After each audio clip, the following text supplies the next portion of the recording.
fantastic. This is GT racing right now. He's got traction, he's got everything outside of both of them! Maloney! Oh, he's taken Anderson! Anderson's up top! Oh my god! Oh. Big crash! Oh my goodness, half the field's gonna get rolled! It's very close. These guys are going to want to make their way through the field very quickly. Oh, there we go! Oh no! That's massive! This is it! This is over! I can't believe this! Oh my god! God, what?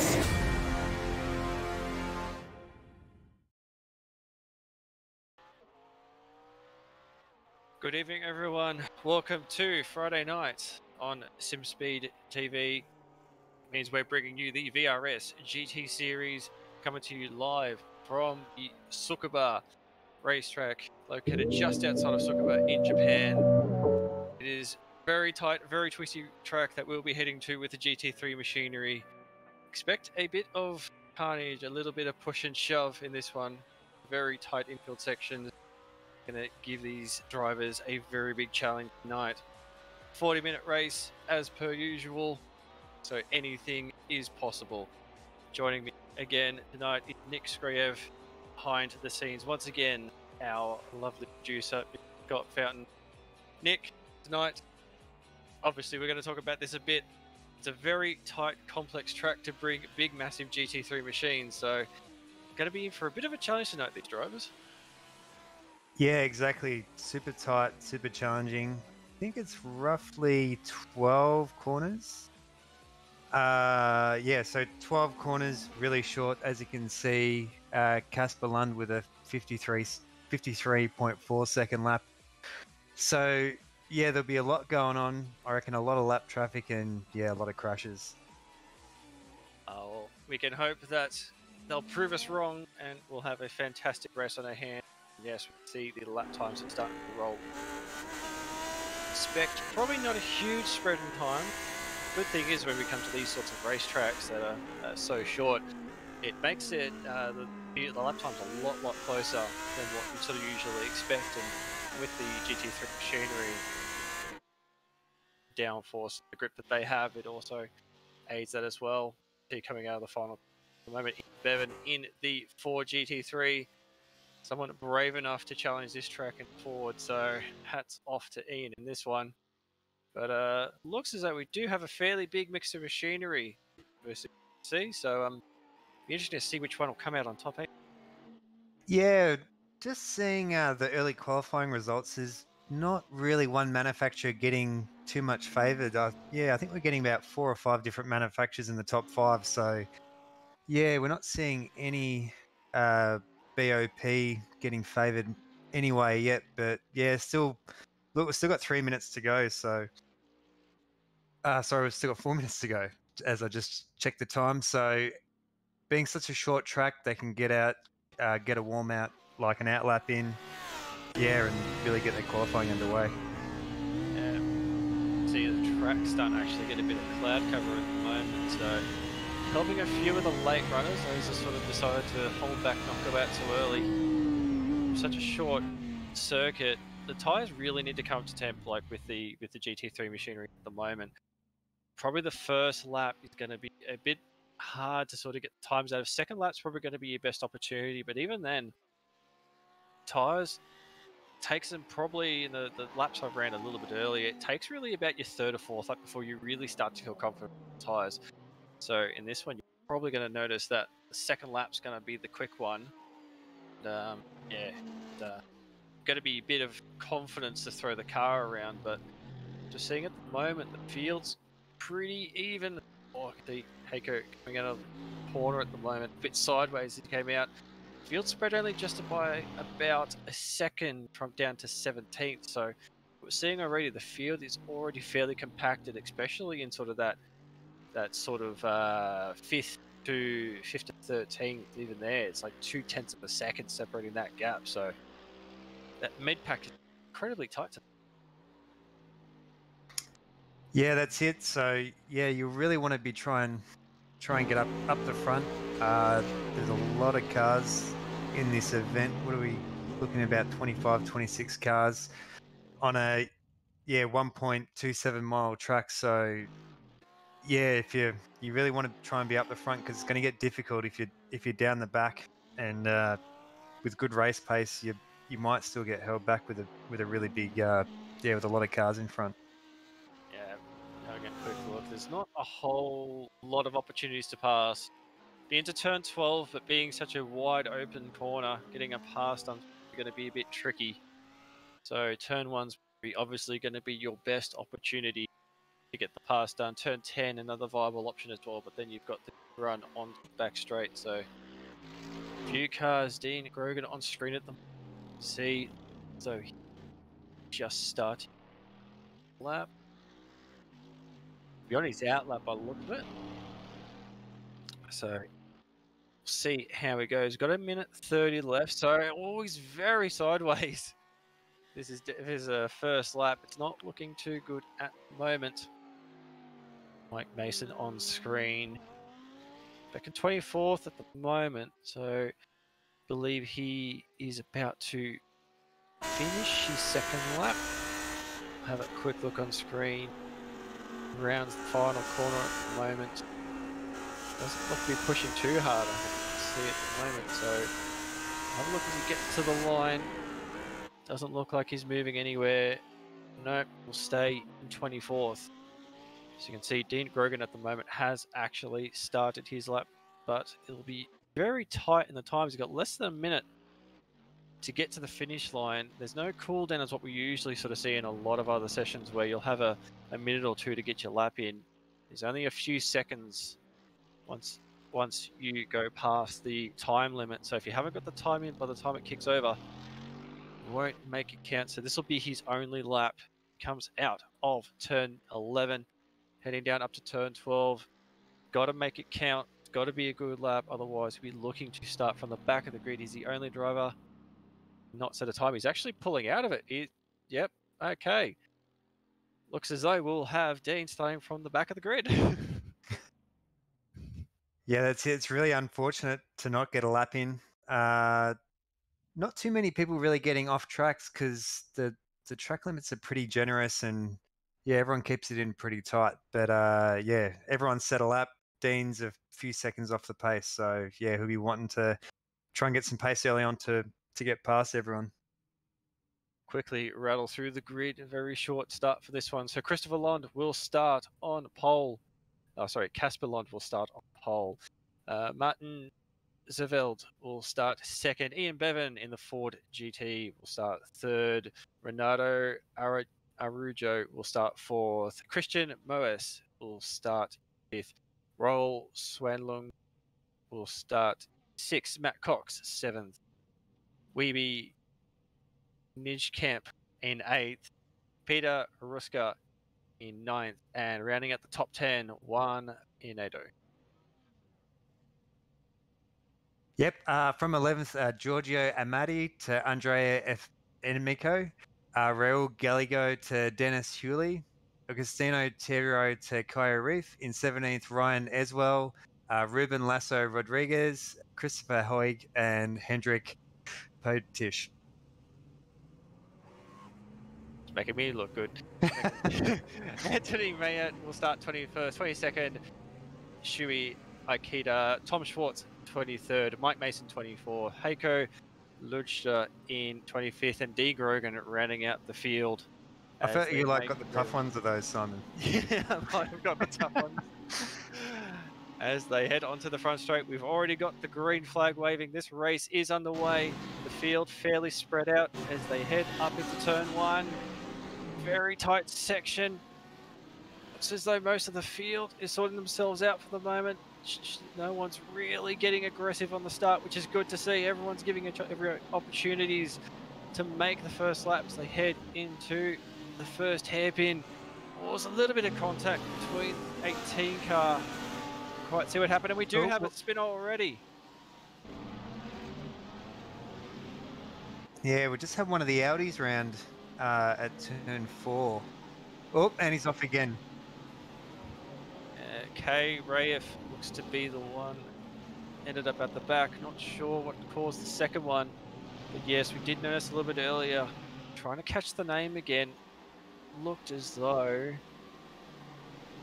Looks like I think Role Soignong looks to be the one that was turned in that opening lap, but everyone seems to have gotten going. Doesn't look like to be too much damage in the cars at the moment.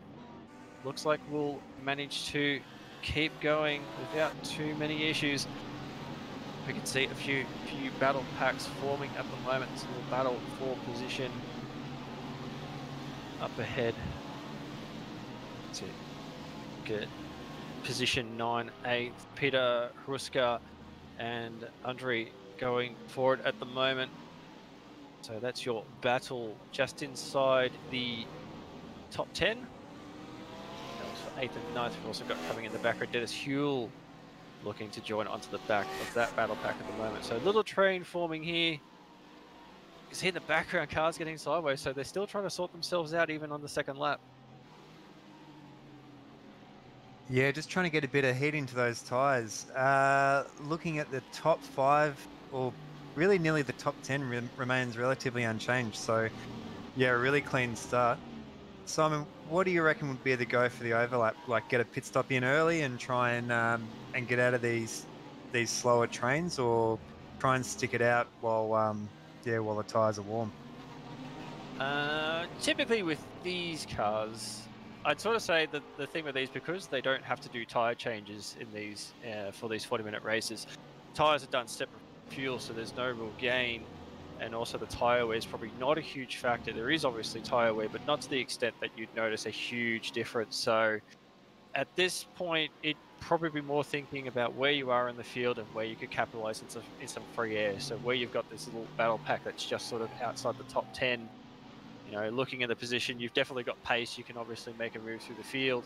If you're stuck there and you can't get the move done, well, that's obviously not going to be beneficial for you. So if you can take a pit stop early and get yourself in some clear air, you can try and make the undercut work. As for the overcut, I said it'll depend what happens further into the race. We usually see pit stops around the 20-minute mark. So, you know, if they go in front of you pits fairly early, you could make the overcut work. Otherwise, the undercut's probably going to be a better strategy, but you'd be looking to at least get yourself in some clear air before you can make that work. Yeah, exactly. Talking about clear air, yeah, Casper Lund already putting in 2.5 seconds in the first, really only in the first few laps. So, yeah, putting the pace in nice and early. Yeah, well clear of the field at the moment. So, yeah, great work by Casper. Did qualify on pole by only 1/10 of a second, but yeah, is putting in some great time. And the race pace looks to be mega at the moment, but how good is Ian Bevan in that Ford GT3? Bit of a bogey car on this service has been for a while. Not a lot of people want to drive it, but it's had a bit of a resurgence with the new tyre model that's come out on these cars in the recent months and showing itself to be quite competitive around this type of circuit. So, yeah, fantastic to see. It's a bit of an Audi and Merc best up the front at the moment, so good to see a bit of see the Ford get back amongst it. Yeah, also great to see a local driver up there as well. I think there's a few Australians in this split tonight, so yeah, we always usually get about 1 or 2. Yeah, the other driver is Dean Grogan, is the only other Aussie field. Otherwise, yes, mostly fielded by European drivers. Seems to be the German, Dutch. Yeah, seems to be the major drivers in this one. So the field has settled down a little bit. A little battle forming sort of around 5th, 6th, 7th, but for the most part, field settled down a fair bit. No one really looking to make any huge moves too early. Just also noticing as well, Giorgio Armanti is in the pits and looks as though his day is done. I'm sure if he was caught up in the contact a bit early in the race, but fortunately will play no further part in this race.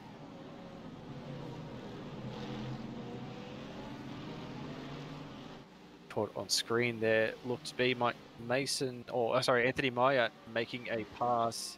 Sorry, it was Mike Mason originally make pass stick, so Michael go up another spot. Difficult part of the track to make a pass there.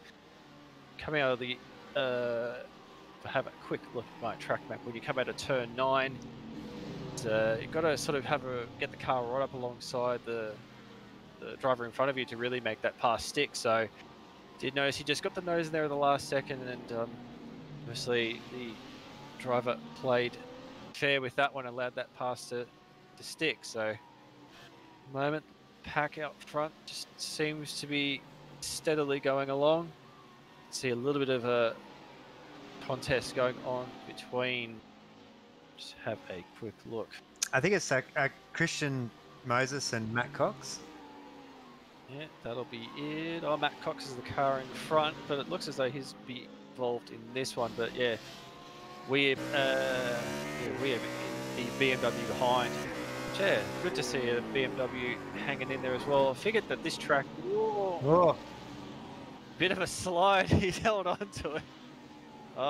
Just to say, it's a bit interesting to actually see the BMW not running up the throttle. I sort of suspected that this would be a track that the BMW would suit, being such a short wheelbase car, and the shorter tracks have always sort of been its speciality.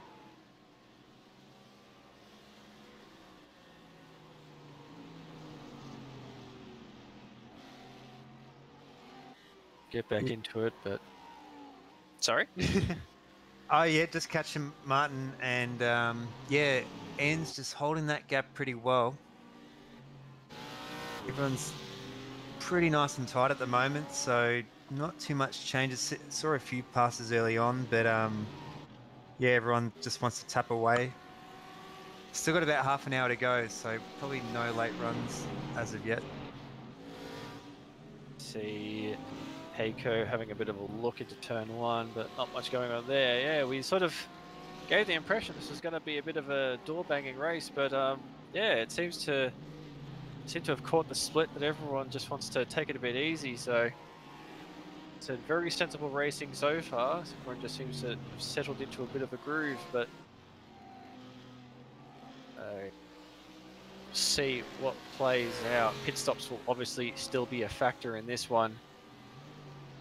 Can't discount them at all.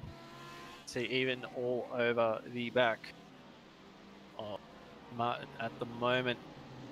So passing opportunity may occur later in the race, but yeah, just everyone seems quite settled in their positions at the moment. Nick, yeah, I think it's also because it is round 11 of season 2, if I'm not mistaken. So yeah, the second last round of this season. Everyone's trying to keep a nose clean and get some consistent results for points.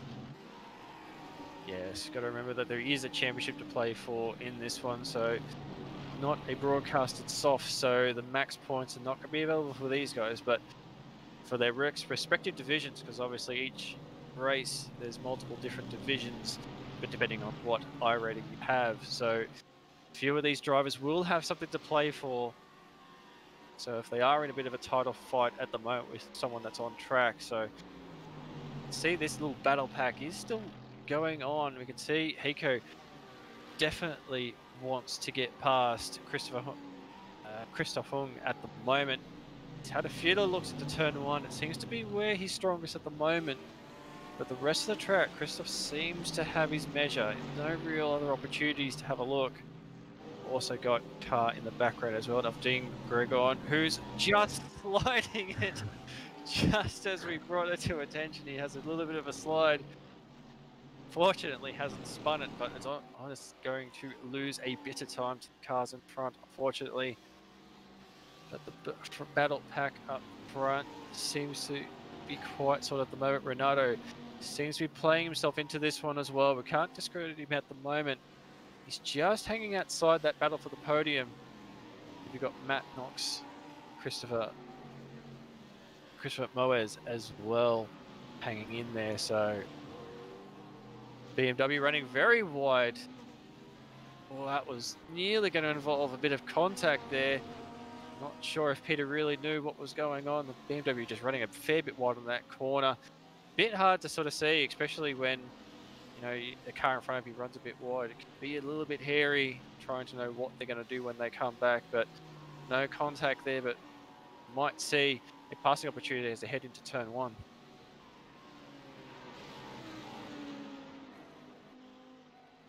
Yeah, everyone seems to be pretty unscathed at the moment. Usually in these VRS sprint races, there's usually a lot of damage, a lot of bent rear wings, but everyone's really behaved themselves. It is a tricky track, especially through through turns 4 and 5, just the chicane up because you really come out of that apex on the right and then need to cross over really quickly to the left to kind of make this chicane that these guys have just gone through then. So yeah, it is tricky.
Apologies about that. Seems to have we have a little bit of an audio glitch.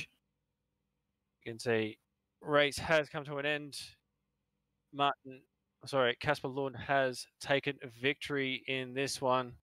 Try and get the final race results up on screen very shortly.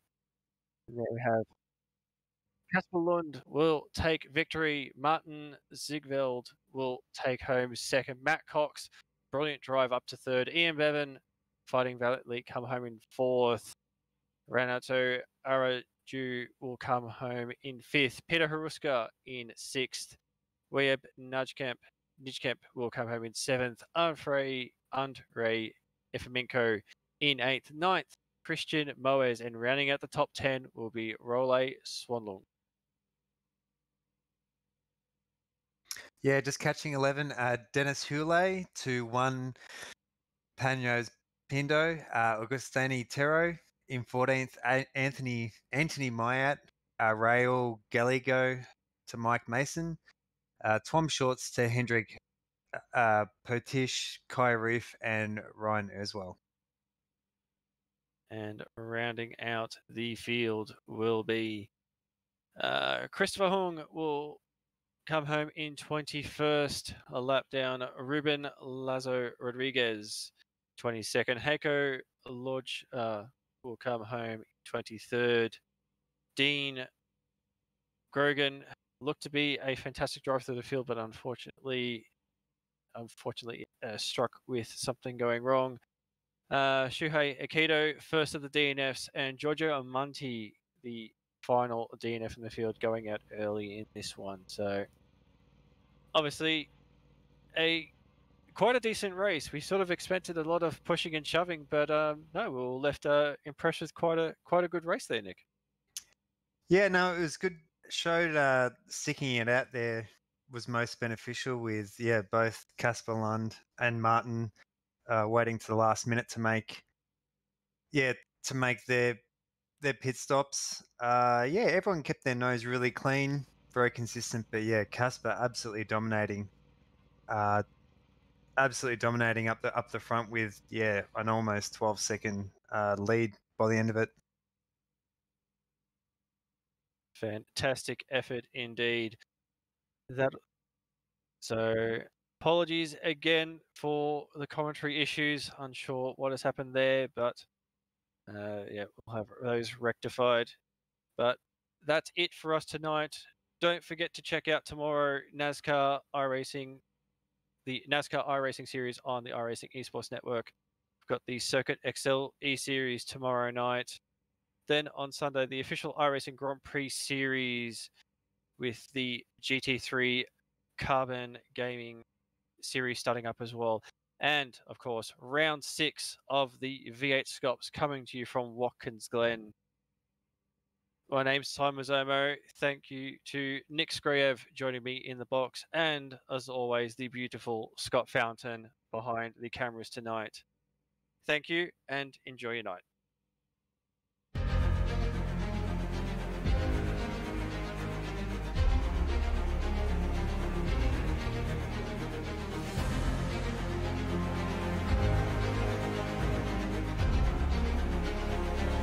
This is fantastic. This is GT racing right now. He's got traction, he's going with the outside, both of them! Maloney! Oh, he's taking Anderson! Anderson's up top! Oh my god! Oh, big crash! Oh my goodness, half the field's gonna get rolled! It's very close. These guys want to make their way through the field very quickly. Oh, there we go! Oh no! That's massive! This is it! This is over! I can't believe this! Oh my god! God, what?